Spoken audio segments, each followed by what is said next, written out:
Let's get to an exclusive here on Talk, which is we are now joined by Councillor George Madgwick, who is now just defected from the Portsmouth Independent Party to become the Reform UK leader on Portsmouth City Council. Hello, Councillor George, how are you? Good afternoon, I'm good. How are you? I'm very good, and thank you so much for joining us here on Talk and for sharing your story. So a big story in Portsmouth that you are the long-standing councillor for Paulsgrove, and you today have announced your departure from the Portsmouth Independents group to join Reform UK as their new local group leader. May I ask, first of all, what led you to joining Reform UK? Why now? I think, look, at the end of the day, I got into politics in 2021 when there was a massive vacuum. For me personally, back then, I felt that none of the major three parties represented my interests at the time, and independent was the only way I could possibly go. So that's what I did. That's what I got elected on. But over the years, it's been incredible to see how Reform have developed and how their growth has just rapidly increased. I really like the way that they have improved their constitution, how they've sorted out their structure, and they're really just becoming the only option and the only sensible option for this country has to get rid of this crazy Labour government. And I think that I'd be hypocritical if I believed in something so strongly and didn't put my name behind it. And I encourage others to do the same if they feel the same way as me as well. Well, it's a very brave thing indeed to do. And out of interest, obviously, being an independent means that it will be harder for people to pin down your political sort of ideology. Of course, there will be plenty of people like Reform that say, we don't need to get bogged down in ideology. We need to get het up by common sense. Out of interest, are, for example, you comfortable with Reform's position on lifting the two-child benefit cap, many of whom will attack as a Corbyn policy, whilst also this week having Nigel Farage saying that he'd be willing to set up Nightingale prisons to lock up an extra 12,000 prisoners and in potentially deport people to serve sentences in places like El Salvador, who have done, I think, a fantastic job on cracking down on law and order. Listen, I mean, law and order, I think, is one of the main priorities that this country has at the moment. In Portsmouth alone, knife crime is going through the roof. In Paulsgrove, in my ward, we took a proactive approach about 3-4 years ago, and our ward has gone from the most dangerous wards in the city down to the least dangerous ward in the city due to the things that we've done on a local level. But look, the policies that Reform have announced recently in their crime announcement is incredible. The fact that, I mean, you've got to remember, in 1970, there was only 1.6 million crimes. And just last year, there's over 6.5 million now. Something has got to be done.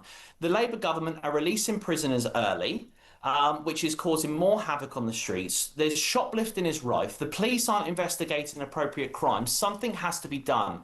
You know, and I think that their announcement in relation to, they've committed, obviously, as you'll know, to getting 30,000 additional police officers over their term. They're going to open up tens of thousands of new prison places over the first 18 months. And as you rightly said, that they will use ex-MOD sites. They're going to get rid of 10,000 plus prisoners that are foreign, that have committed crimes on our soil, that will then be deported. I mean, these are all common sense policies. These are sensible policies. And I really, truly believe that Reform will be the toughest party that this country has ever seen on crime. And what do you say to the criticism that people will say about these policies, that they are, they quote what people say, they're populist, that they are have your cake and eat it, that suddenly we're going to be able to deport 10,000 people when we know the courts will interfere through judicial litigation, as well as some countries saying they simply wouldn't accept those foreign criminals back without taking in return some of our criminals from their country back, or indeed that the cost it doesn't seem to add up when a lot of people are trying to say that you can't keep spending the same net zero money over and over again? Or is it just a case that you think that people bizarrely are asking for Reform UK to give all the detail, all the spending costs, when all the other parties seem to be able to not have to do that 4 years out from a general election?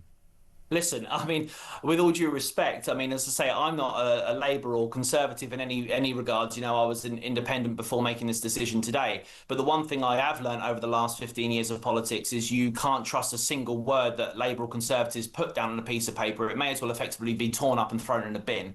You know, unfortunately, what they've always said and what they've pledged has never come true. And Reform are offering a real viable alternative to this. Now, every idea is going to be criticised. You know this too well, doing the job that you did. Every idea is criticised, and every idea has holes and flaws, which you then need to look at and analyse and revalue and everything else like that. That's a normal process in our democracy. However, the fact that Reform are being so strong on this policy and coming up with these new ideas and these new methods that they're going to take an approach of course there's going to be criticism. We completely expect that. However, can you see anybody else offering a viable alternative? I can't. So I think we need to give the policy a chance and see how it develops and works. As I say, and you'll know, being an MP like you were, you have lots of ideas and you go through the process of those ideas. But as you know, you're always criticised for anything you say. So criticism is something that comes with the job. No, absolutely. And I think actually it's kind of bizarre how Conservative Party, Liberal Democrats, Greens, and indeed Labour themselves somehow are not held to account. I would remind people that this Labour government said they had a fully costed manifesto, and I think we're only going to borrow 10 to 15 billion pounds. Now borrowing, I think, 55 billion pounds above what they said it would be. Obviously, we've seen the economy go completely the other way. And as for the Conservatives, promising tens of thousands when it came to net migration year in, year out, and actually getting near to 1 million per year. The idea that other parties somehow have made promises that are all perfect, all costed, and all sensible and grown up, and that Reform are somehow just throwing out populist narratives is for the birds. I think what Reform offers is actually a party at the moment that the public are tuning into and going, you know what, we've tried everyone else and they've been a complete and utter disaster, waste of time, and we're willing to roll the dice, and we are expecting, we may be disappointed, but you know what, we've got nowhere else to go. And I suppose, is that what led you? I mean, as you say, you've not been Labour or Conservative. You've obviously now got 2 Labour members of Parliament in Portsmouth. You did have a very prominent Conservative member of Parliament in Penny Mordaunt before the 2024 general election. Was there no way you could consider the Conservatives as a viable option to go to instead of Reform UK? No, look, and I'm always an honest person. You know, for me, I always, say what I exactly think, which sometimes gets me in trouble. But I'm not going to sit here and say all Conservatives are bad. There is certain Conservatives that are good people, and I think would be a welcome addition. But at the end of the day, we've got to look at the history of the Conservatives and Labour and the history of their performance, and that performance has been abysmal. Absolutely abysmal on crime, at the moment, Reform is really easy to criticise, right? Because they're winning in the polls, they're storming the local election by-elections, they're doing incredibly well. And make no mistake, the biggest threat to Labour is Reform. The biggest threat to Conservatives is Reform. So they're going to get loads of mud thrown at them, but who cares? At the end of the day, the people that matter, the people that are at home, that are watching this go on and will put an X in the box. And I truly believe that Reform is the only major alternative to this rubbish system that we've been living with for decades. And I think that the people are sick and tired of this. And as you say, we're offering something in front of you to give us a shot and a chance. And at the end of the day, the other two have proved that they're not capable of running it. And I think Reform, at this moment in time, are doing everything they can to prove that they are the most viable option. And I think people should put their faith in that and give Reform a shot.